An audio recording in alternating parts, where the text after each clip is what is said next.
Bay, musta diya? Karon kay murag wala gyud mong kuy update sa mga vlogs, mga video gunsa. Nya ganahan ko naanta ko'y mga updates pa na mga videos nga bago.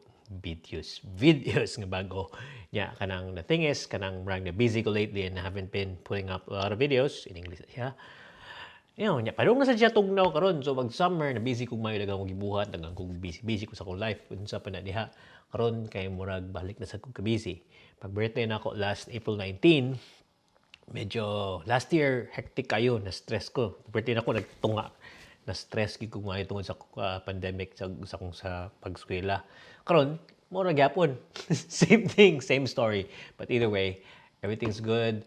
My health is good. Laura's health is good. We're good here.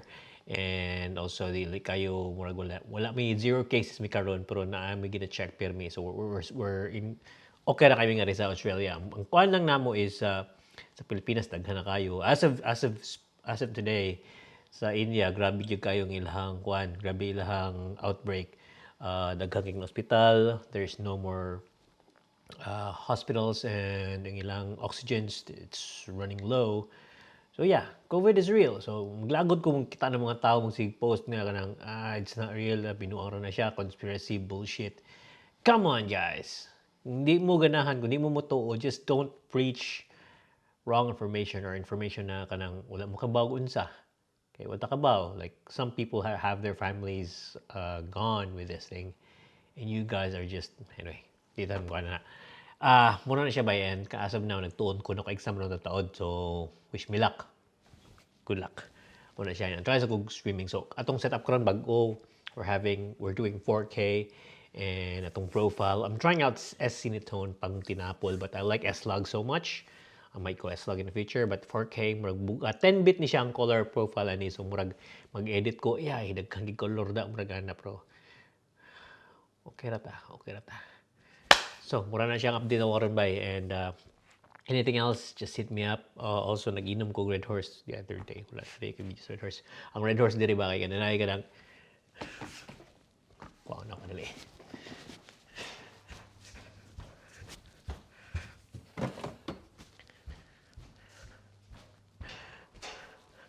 So, ang Red Horse diri ba kay kanang kuha na siya nutritional fats.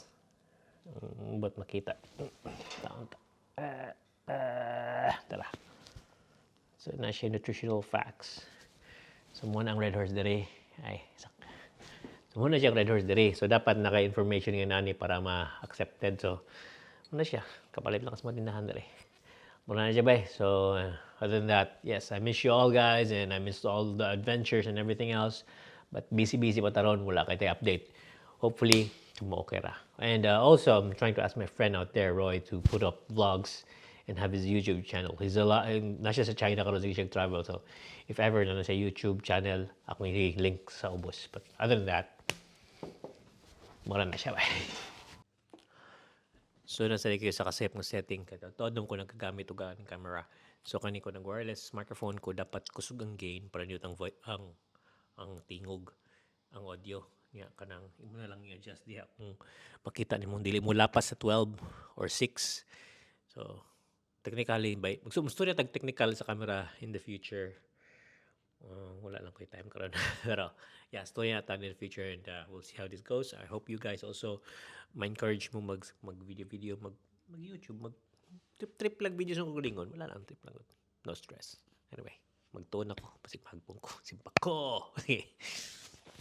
So bay, mana akong exam niya kanang duda ko adto, kunsay ayo adto, pero okay na tingal ito. So, muna sa karon ang problema, kaning balaya ang gistayan yellow light na yellow. So, usually okay ang yellow kay homey daw gunsa. Pero magsakit ang mata, dukaon ka ba tiguwang na ta, padung na madaw tong mata. So, nagbutang ko gamay ng lighting di ako nga white. Ngayon sa white lighting is kadahan ko niya study magunsa like tanawang lighting ba do kita na akong naong wapo kay ko muna siya but I think sometimes you need to have yellow light kana ako ilisda na bro taas makay ko abot so within 1 week also we have to clean the house kinahanglan limpyuhan kay sa Australia goodbye kanang na siya kanang routine check up so every time magrenta kag balay backtrack ta. Every time magrenta kag balay, mura kag kanang apply og trabaho. Muhatag kasi mong documents, muhatag ka pala sweldo nimo para maka-sustain or maka-bayad ka sa imong kuan. Sa ayo na kayo. Makabayad kasi mong balay nga imong girintahan. So muna siya kuan na. So after that, kanang once makapasar na ka, once magpuyo na ka ng balaya, ang mahitabo na sa sunod is you have to make sure nga ang balay in order, dili guba. So muna sa namang ginakuan karon kay every year na sila scheduled ang inspection. Musulod sila sa balay, picture-picturean nilang balay, tanawon na may guba, picturean nila unsa.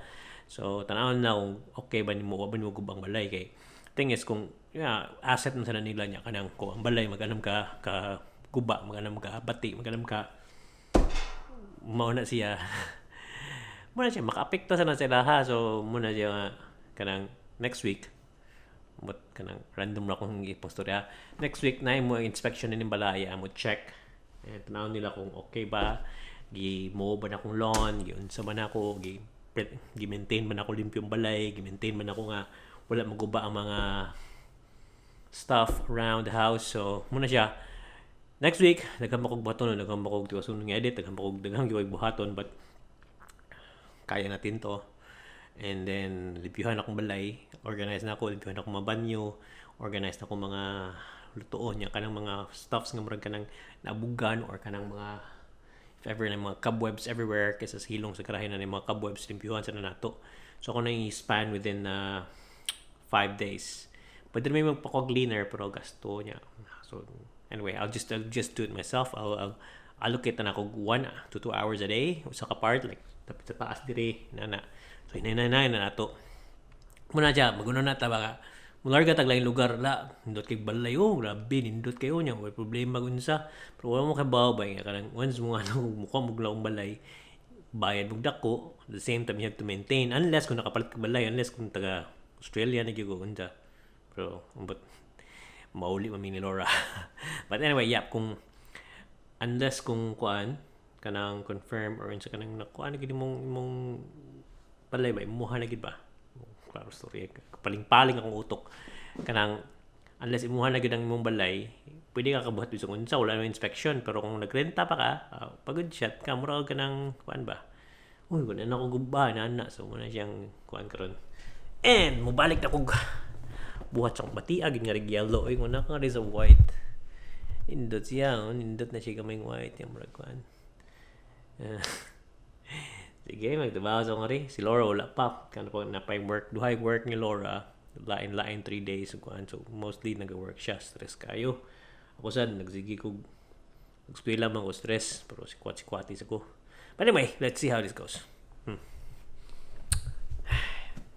Niluto sa kong itlog. Igotong ko. Itlog nga na ay cheese. There you go. Patang sa kamera kayo. Magkuba niya ni.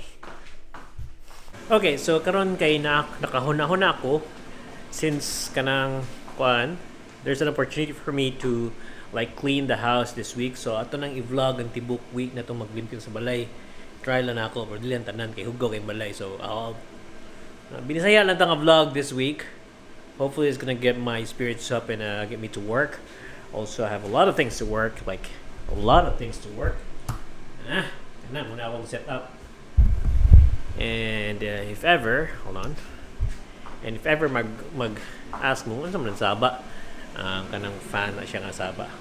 Anyway, I'll try to vlog this week and sunog lang itlog. So balik ta sa initial na tong ginabuhat before na mag-vlog lang sa gunsa. Kay mao lang.